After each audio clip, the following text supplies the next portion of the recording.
I'm Samantha Asumadu. I'm the founder of Media Diversified, which is a platform where we sort of cultivate and try and promote and give space to black and minority ethnic writers in the UK and elsewhere. We have writers in America, in Uganda, Kenya, Pakistan, all over the place. And our editors, we have an editor in Australia, one in Sweden, one in India, and the rest are in the UK. Yeah. So fairly big organisation then. Kind of. I mean, generally they're all volunteers. There's maybe, I guess, altogether about 8 of us, but it's so small, but punching above our weight. Do you want to tell us a bit about what the reality of the situation is now and how you're going to fix that? In the UK, 93% of journalists are white. Most of those are also middle class. Quite a few of those people are privately educated. Now that doesn't reflect the reality of the population of the UK. And when you look at the fact that in London, where the percentage of working age black and minority ethnic people, Asians, etc., is 28.8%, and the working population of those of people in the media of those ethnic backgrounds is about less than 8%. So what we look at is equity. It's not even about diversity.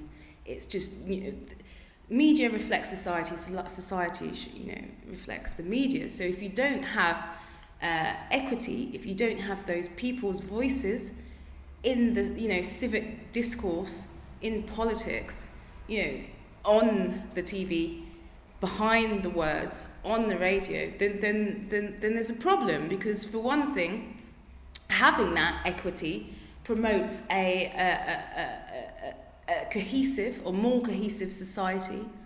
And when you get things like institutional bias, which you find very often in lots of different areas, the police especially, politics, media, then it's more likely people will act and resist that kind of bias if it's representative, if there is equity, if there's people to shout their own corner. What are the practical solutions then? Yeah. So we last year fundraised, we did a Kickstarter to build an experts directory. Now the experts directory it's something that it's a subscription-based platform where media outlets, broadcasters, radio, papers can subscribe to find experts. And when I say experts, I mean across the board. So it's not just about journalists. It's in there we've got gynecologists, barristers, a terrorism expert. Lots of different areas. Anyway, anything that is part of society, they're there.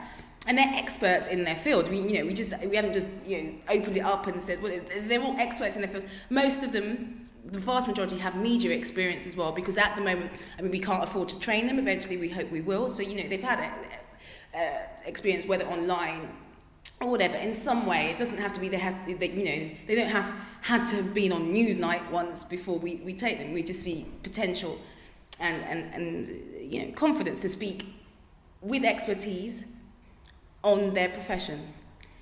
And that expertise is about, when you call whatever breaking news story, you get your various experts called upon. And so often there's this landscape of sort of stale, male, pale experts across the board. Whatever the topic is, there they are.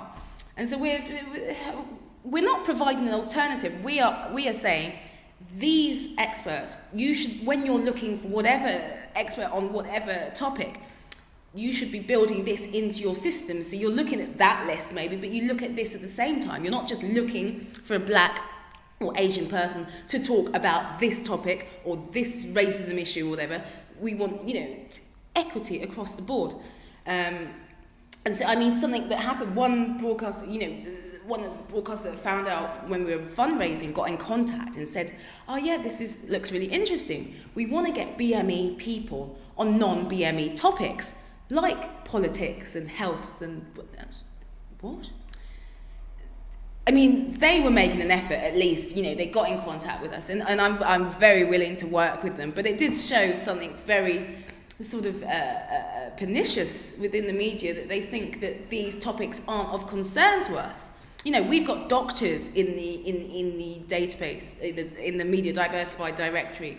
We've got nurses, we've got mental health professionals, and especially in London, if the 40% of ethnic minorities, we say ethnic minorities, but it's a global majority, if they just got up and left the city, it would grind to a halt. So, it should be reflected in the media we see, because media is so powerful.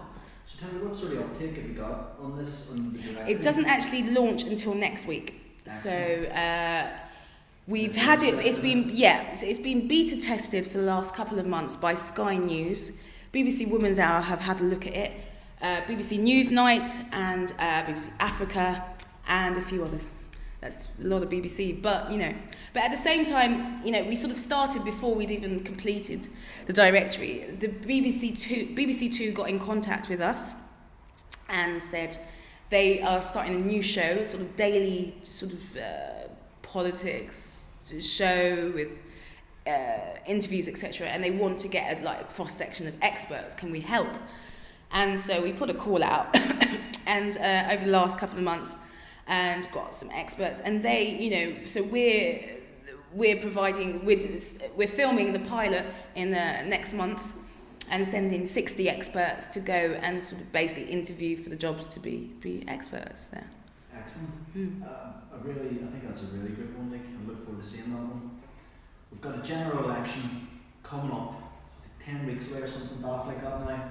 What sort of things should people be wary of in the run up to the election? Well, one thing the media should be looking at least the actual industry, is not having panels of all white people, especially when your offices are in central London. I know there's one paper that announced their political panel of 8 experts. Every single person was white. It's a London paper. And the whole thing is, the media do have a lot of power, however so do we. How we critically engage and how we consume media is very important. I don't think the onus should be on just us to do that. I prefer every child to be reading from when they're, both fiction and non-fiction from when they're as young, from when they can open their eyes. And that would be good, because then you teach yourself critical skills. And I'd like to see our school curriculums have more critical thinking and encourage critical thinking, which I don't think they do, especially under Gove's we don't want to educate working class or black and Asian people, Michael Gove from the Conservative Party. He's now no longer the education minister. Sigh of relief. So we can consume media in a way that is beneficial to us and the people around us. Critically engage with it. Don't take everything as read. Look where you're reading, who you're reading. I mean, you have to do a little bit of research, but there's always Google. So I think the responsibility lies on both the media and us to how we approach this political season coming up. I mean, our platform, MediaDiversified.org, are starting a political series on this, I believe, the 3rd week of March. We have got in contact with black and BME sort of representatives, either councillors or whatever, from each party, Tories, Labour, UKIP, and others, Green Party, and asked them to answer some essential questions, each of them answering the same question. And we've got various articles coming up. So, I mean, it's not like we are saying this is all you should read. We're just saying, read this along with everything else you are, or else you're not getting a full picture. I mean, one of the questions we've asked of an activist group is, what is the one thing that could be done once this election's won, and etc., what policy could come in that would be really crucial and essential to black and Asian people? Are you getting responses to that? Oh no, the article will be written and it will be published in March. But yeah, so just read independent media.